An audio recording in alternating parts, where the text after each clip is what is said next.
Speaker, writer, philanthropist, youth activist, Tony Shavers III continues to be a defining voice in finding success within identity.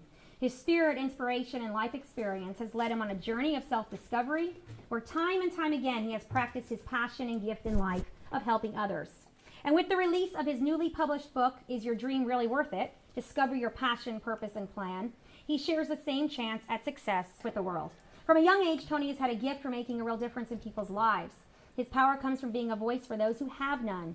He found that he had real power in what he said and did, and he knew he wanted to share that with the world. In 2015, at just the age of 23, Tony received the Community Justice Award from Community Works West for his exceptional dedication to supporting children of incarcerated parents, as well as for his continued commitment to making higher education accessible to youth everywhere. As the founder of the Shavers Family Foundation, he has garnered a means to award scholarships to deserving high school seniors, taking the initiative to reach higher and do better through a college education. These great works are a testament to where he started to where he is today. Thumbs up for me if what you heard in that bio sounded pretty amazing. Okay. Well, what you didn't hear in that bio was that on November 5th, 1992, the doctor told my mom, "Ma'am, I'm sorry, but your son may not make it through the night. I weighed 1 pound, 5 ounces at birth. My heart stopped 3 times, my lungs were collapsed, pretty much dead at the table." What you didn't hear in that bio was that the Tony Shavers III who stands before you today didn't always like his name. My dad was incarcerated more times he's been actively present in my life. So I thought, being named after him, that I would follow his same path. What you didn't hear in that bio were, "I'm sorry, you don't have enough experience. Try again next year." Or, "You're only 19, how did you do a poetry album? You're only 23, how did you write a book?" But all of those struggles that I've been through have all shaped me and taught me important lessons. Lessons I'm going to be sharing with you today. 5 that have kept me grounded, helped me stay resilient, and above all, helped me keep moving forward. Lessons that I have been fortunate enough to share with thousands of other people along the way, and inspired well over 3,000 people in the last several years, which has been pretty exciting. So I'm going to take a moment to share with you these important lessons that have, again, kind of kept me grounded in my own work that I do now in my career, both professionally and personally. And the first one is, what's your second layer why? Second layer why? You may be asking, okay, Tony, what do you mean by that? What does that mean, right? Well, often in society today, we tend to know what we want, right? We want a college education, we want that fancy car, we want that dream house, right? Anybody relate to that? Everyone wants a college education in here, I hope so, right? But then we only focus on the first level of why, the first layer, if you will. And it's usually, I want a college education because it sounds good on my resume, right? I've worked hard for it, I would love to I graduated from high school, that's the next step in my journey. But when you take it to a second level, you get the root of really why you're doing it. It's important as you go forward and you start to develop in your own journey, what's your why? It's developing that second layer, getting real crystal clear on why you're here, right? So if you're here right now at San Jose State to get your education, and part of that reason could be that you want your college degree to open up new opportunities for you. But I'm going to challenge you to take it deeper. Because then the why becomes, I'm a first generation college student, right? Or I came from a rough background, and this is the opportunity to showcase people in my neighborhood that you can make it, despite any prior obstacles, right? So your first lesson is kind of identifying the surface why, but then taking it deep down to identify the second layer, which is really, really important. The second lesson, for me, was to embrace what I call the temporary struggles. Key word in there is temporary, right? Anytime you're moving forward in your goals, you're going to be blocked by obstacles. That is neither here or there. It has to happen. And quite frankly, it's an important part of the process. You need to have those struggles. I've had several along the way and still do today, right? Different roadblocks that I have to encounter. And I'll share with you an example here because I think examples kind of help tie everything in together. As you heard April talk about earlier, I wrote my first book, Is Your Dream Really Worth It? And today that book has sold pretty well so far. It went #1 on Amazon last week. It's made its way to London, all over the world, which has been pretty cool, right? But prior to that book and me writing it, I had a whole month of writer's block. For whatever reason, the words just wouldn't come out. I sat at my computer trying to desperately come up with something to write, but it wouldn't. So I got frustrated. Maybe this book does not need to be written. And I'm glad I stuck through, because had I not pushed through the writer's block, pushed through the temporary struggles, the book would not be where it's at today, right? When I was in college, some years ago, I hate math. Math is my worst subject. I will tell you guys that, hands down. I took stats 3 times. And the second time, like, okay. The first time, I, bombed the course, whatever, fine. Second time, the professor gave me like a 69. I was like, ugh, great. We could have just bumped it over to a 70. We could have been fine if I moved on. I took it the third time, and I got like an 82 in the class, right? But it was the last class that I needed to graduate from college. And I was like, okay, I have to pass this class on this third try, because if I don't, I'm going to be here next year. And that's not an option. But the 3 times I took that stats class, guys, it taught me a very important lesson, right, about those temporary struggles. That obviously this was meant for me to learn something. Learn stats, of course, right, at this point. But what ended up happening is just my whole confidence grew, right? So I'm not going to teach you guys stats by any means. You don't know it now. I wouldn't dare try that. But just to kind of show you that struggles can be, or temporary struggles can be kind of anywhere in your life, in your journey, as you're going forward in your journey here at San Jose State. The third lesson that I want to share is one that I hold dear to my heart, and that's what I call creating an unshakable belief in your abilities.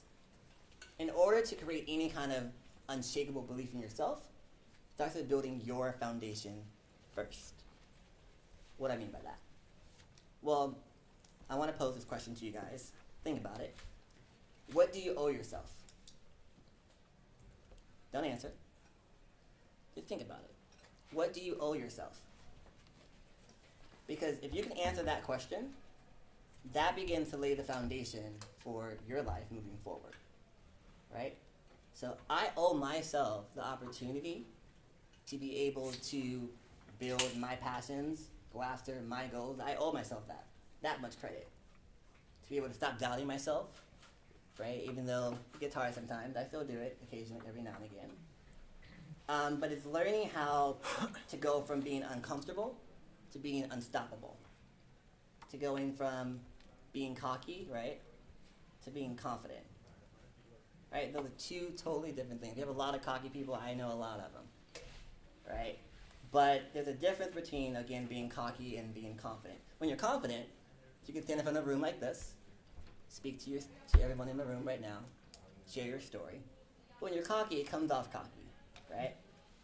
And when you're uncomfortable, one of the things that I like to talk about is your comfort zone is a very dangerous place to be in. Why? Well, that limits your growth, right? If you stay where you are, is it going to help you become the person that you want to be? The fourth one is a personal favorite of mine. One that my mom told me growing up as a kid, one that I still struggle with to this very day. And that is blooming where you're planted. What does that mean?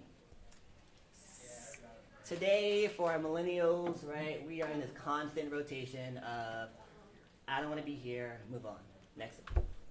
Next job, work this for 6 months, move on. Not saying anything wrong with that. But if you move too fast, what happens is you begin to block out opportunities that could have came maybe in month 7, month 8, year 1, right? But because we live in an instant gratification world, unfortunately, we want to kind of get in, fit in immediately. And if it's taking too long to get there, then it's like, it's taking too long. I don't want to do this. On to the next. Anybody in here do that? Switch jobs, next couple months, I've done it, right? I've had, I don't know, 12 jobs in the last, like 5 years. All growth opportunities, right? I will preface that. So my story is a little bit different.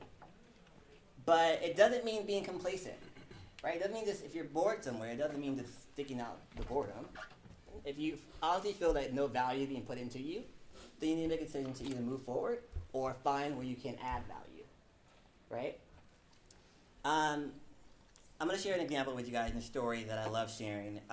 When I was 21, so long ago, I started in the network marketing industry with my family, and because of that, have been able to network with multimillionaires in my circle today. So today, I have like a network well over, I don't know, like $40 million. Had it not been for me waiting it out, right, and kind of just taking it slow, I wouldn't be able to say I have the network that I have today. In fact, the person who wrote the foreword for my book is a multimillionaire himself. Dear friends of mine I've known since I was 18, actually. So it's just understanding that the blooming where you're planted, that there's opportunity that you can't see right now. But if you just stay put just a little bit longer, it'll happen. I guarantee you that. Right? I wouldn't lie to you. So, and my mom has always told me this, till the day she told me that. Tony, I think you should bloom where you're planted. In fact, I even went as far as getting tattooed on me. So I should exactly know, right, how to abide by that principle. And my hope is that as I'm going through these lessons, that you are thinking about how you can apply these to your own journey right now. So earlier we talked about lesson 1, what's your second layer why? That's the foundation, right? Lesson 2, we talked about embracing the temporary struggles, knowing that they're temporary. Lesson 3, we talked about creating unshakable belief, which takes you from being semi-cocky to confident. Takes you from being uncomfortable to unstoppable, right? Lesson 5 is, I think, one of the most important ones. One that I will preface by saying is hard. And that is, you have to be willing to take this journey alone. The journey that you're on right now, you have to be willing to take it alone. Why do I say that? A couple reasons. Well, number 1, I mentioned earlier that you have family members, friends, coworkers, colleagues, you name it, who they won't tell you that they're waiting for you to fail, but what they'll do is something like this. Let's say that, Sam, I'm going to pick on you for a second. You get ready to start a business, you tell your friend about it, and it's, you hear that? I didn't tell you waiting for you to fail, but yeah, okay. Yeah, right. Or Ruby, that you're getting ready to go get your college education. Well, it's going to take a long time. Why not just say congratulations, right? Maybe you have people in your life like that. I do. Raise hands. Anybody? Yeah. I have family. I have friends, right? The thing that I've done to this very day. Well, how did you do that? I haven't done that. If you search for validation amongst other people in regards to your journey, your dreams, your goals, you're already shooting yourself in the foot. Just to be like blunt with you. Because the validation comes from you. Right? I talked about earlier, creating an unshakable belief, building that foundation. That validation comes from you. Tony gave a great talk about a lot of reasons to question what you're doing. What I especially liked about his course was having that second layer why. For example, when you're doing procrastinating and you have to ask yourself why you're procrastinating. The first layer is obviously, for example, you're watching a video, hey, I'm watching this video because I love doing it. But I think if you really give that second layer of why you're watching that video, I think you can really address a lot of the insecurities and things that are going on that really prevent you from being who you want to be, which is what Tony really did a good job of showing this talk. Immediately, I was just thinking about Tony's story, and it's pretty incredible in a lot of ways and quite different than mine, yet at the same time kind of going through the different points he had. I noticed that those are true, and I mean, there's at least two that have greatly improved my life, and other aspects that I think are just a continuation of things that I'm shooting for, and I really think anyone could shoot for. And it's just, it's interesting that it doesn't really matter what your situation is. I think these are a lot of universal ideas, and they're connected, and I think they're important.